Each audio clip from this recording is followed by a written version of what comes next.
Hey everyone, today is September 24th, 2011, and I suppose I'll call this video Consolidation Chemo Insurance Policy or something like that.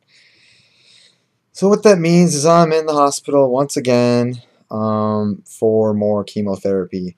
This is the same chemotherapy that I got at the end of July and the beginning of August, just like 6 weeks ago or 7 weeks ago or something like that.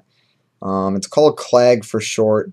It's a mix of cladribine, and then they wait a couple hours and they give me cytarabine. So cytarabine is a chemotherapy that I'm very used to. I pretty much have had every single time I've had leukemia. And cladribine is a little something new that they're trying to mix in with it. In tandem with those two chemotherapies, they also use Neupogen. Now, Neupogen is typically something that is used, so like when you get your chemotherapy, your white blood cell counts and your immune system drop down to 0. You become very vulnerable to everything because you don't have an immune system. Well, they use Neupogen as a means to spur the growth of white blood cells, typically a few weeks after they give you the chemotherapy, so that your immune system, your white blood cells come back quicker. Well, for the chemotherapy regimen, they actually give Neupogen before they give you the chemotherapy and during the chemotherapy. And the theory behind that is, I believe, as how I understood it, is to kind of activate those cells in my bone marrow and get them doing things so they're not like dormant. The theory is that if the cells are up and partying and making cells, that the chemotherapy, it'll have a positive effect on the chemotherapy, and that the chemotherapy will be able to kill it just that much easier or whatever. Once again, it's the theory. It's, they're still, I think they're still running tests to see if that actually works. But that's kind of where I'm at now. I'm testing theories, and hopefully we hit the right one. But I am still in remission. I was in remission before I came into the hospital for this. Like I said, this is my insurance policy. So when I relapsed earlier this year, and I went into remission then, I lasted about 8 weeks until I relapsed again. So now my oncologists are thinking, well, geez, he's probably on like around an 8-week relapse rotation, meaning I went into remission after I had chemo in July and August, went into remission, and now we're approaching 8 weeks. So they're thinking, uh-oh, 8 weeks. Yeah, the stem cell transplant stuff, we don't know where that is right now, how far off that's going to be. We got to give him some chemo, otherwise his leukemia is going to come back, and then we're going to be in a big world of hurt. So they're blasting me down again just to make sure that the leukemia doesn't come back. That's all. So I didn't relapse again. I know some people have asked that. I'm just here for insurance reasons, just to make things stay away. And when I came in, I had a pretty horrific experience. I came in actually on Wednesday to get my PICC lines replaced, and that's, I'm gonna try to get a picture of that. That's this thing in my arm.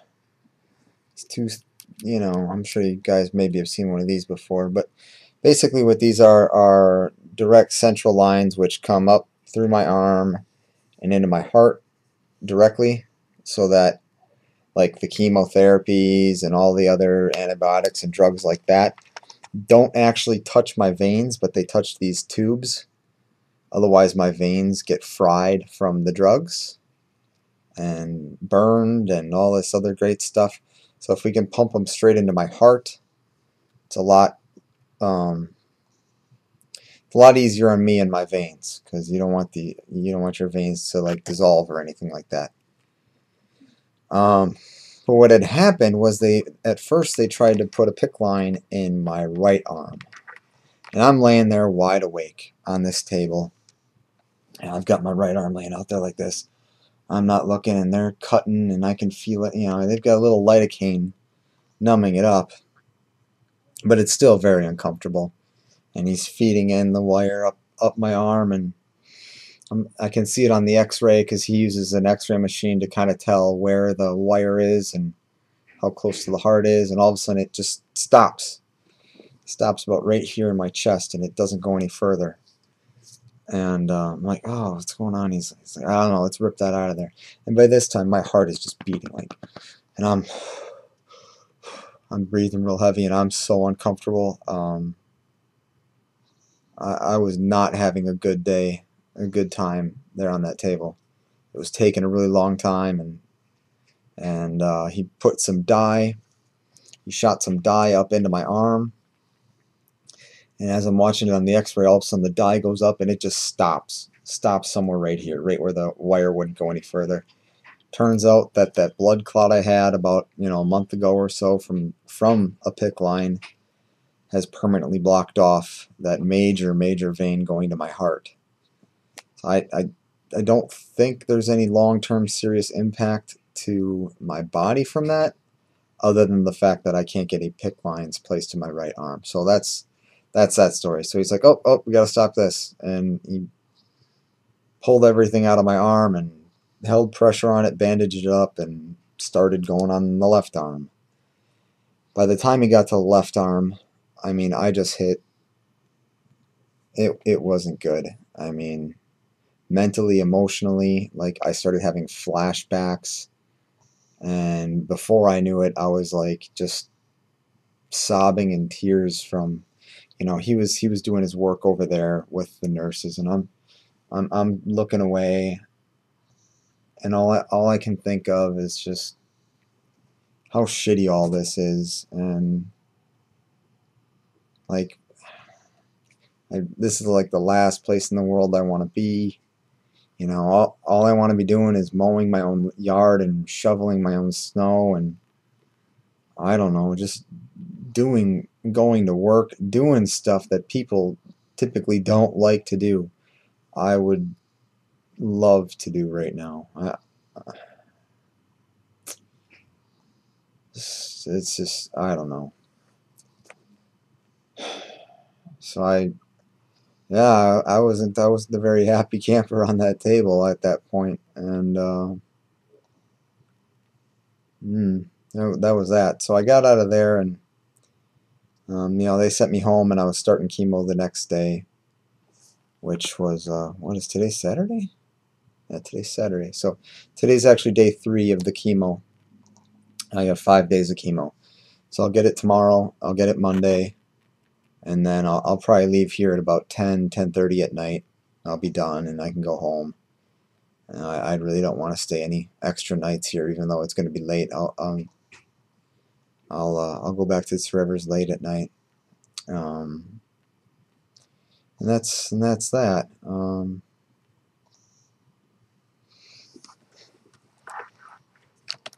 As you can see, she's out cold, wearing her life sweatshirt. So cute. She's gonna kill me for this.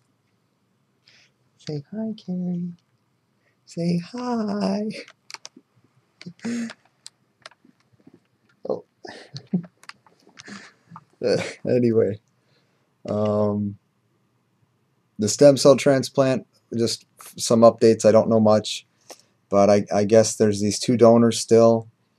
We had 5, we're down to 2. It's the ball's kind of in their park, in that whenever they want to donate their cells at this point, they can donate. So whenever they get the cells ready, we'll do it.